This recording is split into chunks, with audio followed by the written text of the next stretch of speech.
friends, welcome to my channel. In this video we are going to see the cell and the cell organelles. Before the cell organelles, you must be know that what is the cell. Cell is the structural and the functional unit of the living organisms. Whatever living things are present on the earth, those are made up from the cell. Okay, and what is the cell organelles? Now as you can see the human body, जसं की human body तुम्ही बघताय, human बॉडीला असतं हात असतात, पाय असतात, नाक असतं, डोळे असतं, नेक असतं, तोंड असतं, सगळं काही असतं. So in the same way cell also have the different parts which we called as the cell organelles. As you can see in this figure, here this cell is get divided into two parts, that is the plant cell and the animal cell. Okay, so within that, see, this one is the plant cell, this one is the animal cell. So within that first point, what cell one? So the outermost covering of the plant cell, this one outermost covering जी आहे plant सेलची, ह्याला काय म्हणतो आपण? Sale wall म्हणतो. हा एक सर्वात मोठा डिफरन्स आहे बघा. सेल वॉल इथे ॲब्सेंट असते, कुठे? ॲनिमल सेलमध्ये. Cell wall is absent in animal cell, it is only present in the plant cell. After that, second one, see the cell membrane or the plasma membrane. ह्याला तुम्ही sale membrane ही म्हणू शकता किंवा plasma membrane ही म्हणू शकता. So that is the outermost cover of the animal cell. Okay, it is also present in a plant cell, but it is not outermost. बाहेरची बाजू नाहीये, बाहेरची जी लेअर आहे त्याच्या मधातली जी लेअर आहे त्याला आपण काय म्हणतो? प्लांट सेलमध्ये सेल मेम्ब्रेन म्हणतो किंवा याला म्हणतो प्लाझ्मा मेम्ब्रेन. आणि ॲनिमलची जी बॉडी असते किंवा ॲनिमल सेलची जी बॉडी असते ती फक्त त्याची आउटर कव्हरिंग कशाची असते? प्लाझ्मा मेम्ब्रेनची असते. ठीक आहे. After that third one point, that is the cytoplasm. बघा आता ह्या ज्या दोन लेअर आहे ह्याच्यामध्ये एक लिक्विड फ्लुइड प्रेझेंट असतोय. इथे पण ह्या लेअरच्या मधात काय पाण्यासारखा भाग प्रेझेंट असतोय. So that liquid we called it as the cytoplasm. It is present in a animal cell also and in the plant cell also, cytoplasm. It is present in both of the cell. Then after that, see one of the most part, that is the most important part, that is the nucleus. It is present in both of them. If the nucleus is there, जर nucleus असेल तरच तो sale जिवंत असते, otherwise तो sale काय होतो? Dead होऊन जातो. ठीक आहे. So nucleus it is very important part. See, you can see this is the nucleus and here nucleus, that one is the nucleus. कसं असतं बघा, मधामध्ये असतो न्यूक्लिओलस असतंय आणि त्याला काय असतं? दोन लेयर्स असतात ज्या की क्रोमॅटिन फायबरपासून बनलेल्या असतात. ठीक आहे. This is the structure of the nucleus and it having the some pore or the holes you can say. Okay, after that now see the ER. ER means what? Endoplasmic reticulum. That is the full form of the ER. Here you can see this ER is present in the both cell, the plant cell also and the animal cell also. What is the work of the ER? To create or to synthesize the proteins. Protein synthesis करण्याचं सर्वात महत्त्वाचं काम हा करत असतो. बघा, without proteins आपण काय एनर्जी प्रोड्यूस करू शकत नाही आपल्या सेलमध्ये. तर प्रोटीन सिंथेसिस करण्याचं काम कोण करत असतो? ER करत असतो. ER it is also get divided into two parts, smooth ER and the rough ER. You can see दिस. इथे ज्यावेळेस प्रोटीन हा बाहेर पडत असतो त्यावेळेस आता छोटे छोटे बर्ड्स तो काय करतो? तयार करतोय.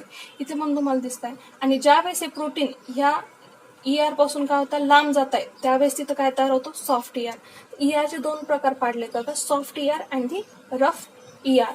Soft means what? This one, ज्याचे की प्रोटीन्स बाहेर पडलेले किंवा प्रोटीन तो सिंथेसिस करतोय आणखी ते तयार झालेले नाहीये, त्यावेळेस तिथं सरफेस कसा असतो? त्याचा स्मूथ असतो, म्हणून त्याला म्हणतात smooth ER.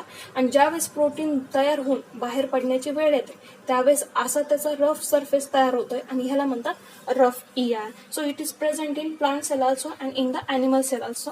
Then see the sixth one, that is the mitochondria.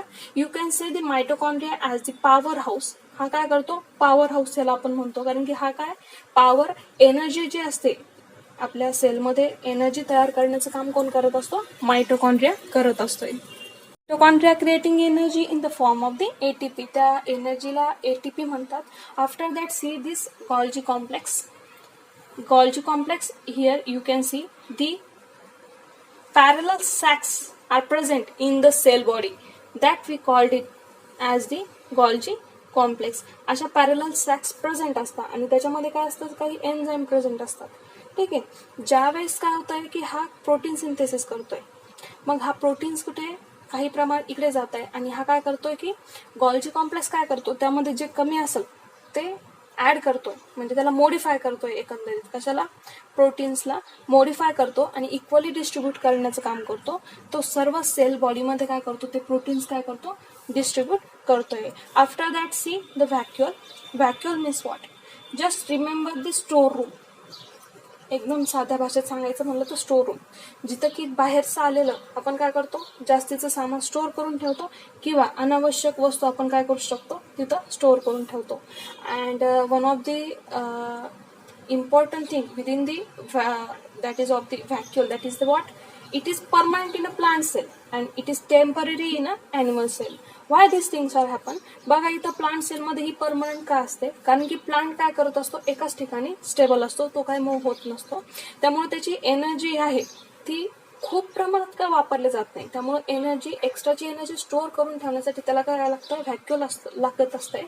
And it is also what is say एक मोठं व्हॅक्युल असते कुणाचं, प्लांट सेलचं, ॲनिमल सेलपेक्षा.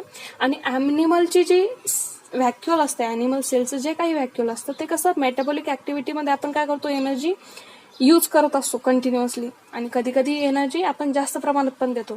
त्यामुळे जेव्हा पाहिजे तेव्हा तो व्हॅक्युल काय होतो, क्रिएट होतो, आणि ज्या वेळेस पाहिजे त्यावेळेस तो काय होतो, आपण गायबही होऊन जातो. Okay, then see the next one, that is the lysosome. Lysosome, it is one of the digestive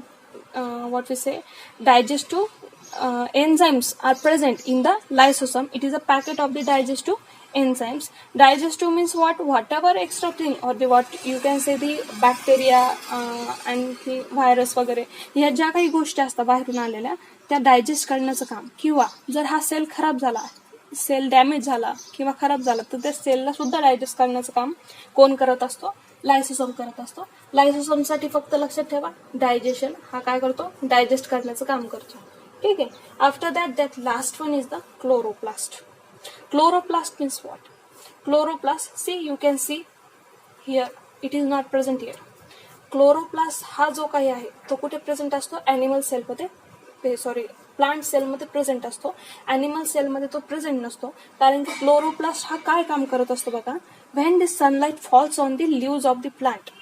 leaves वरती ज्यावेळेस पडतोय त्यावेळेस लिव्ज मध्ये काय असतं, क्लोरोप्लास्ट असतोय, आणि तो क्लोरोप्लास्ट सनलाईटला घेऊन त्याचं काय करतो, सोलार एनर्जीचं कन्व्हर्जन करतोय तो आपल्या एनर्जीमध्ये किंवा फूड एनर्जीमध्ये, केमिकल एनर्जीमध्ये तो कन्व्हर्जन करतो. कोण करतो, क्लोरोप्लास्ट करतो. So that's why it is present in only the animal cell, plant cell, and it is not present in the animal cell. This way cell and cell organelles are there. Okay, and one more important thing is that cell we can not see by our naked eyes. आपण डोळ्यांनी बघू शकत नाही sale. मग तुम्ही म्हणशाल की sale organelles कसं काय दिसत आहेत, तर सेल ऑर्गनल्स जर तुम्हाला बघायचे असेल किंवा सेलही बघायचं असेल, so you need the one device and that device is called as the microscope. मायक्रोस्कोपच्या साहाय्याने सेल आणि सेल ऑर्गनल्स तुम्ही काय करू शकता, बघू शकता आणि त्याचा स्टडीही करू शकता. So this is all about the cell and cell organelles. So guys, if you like this video, please do like and share with your friends. Thank you so much.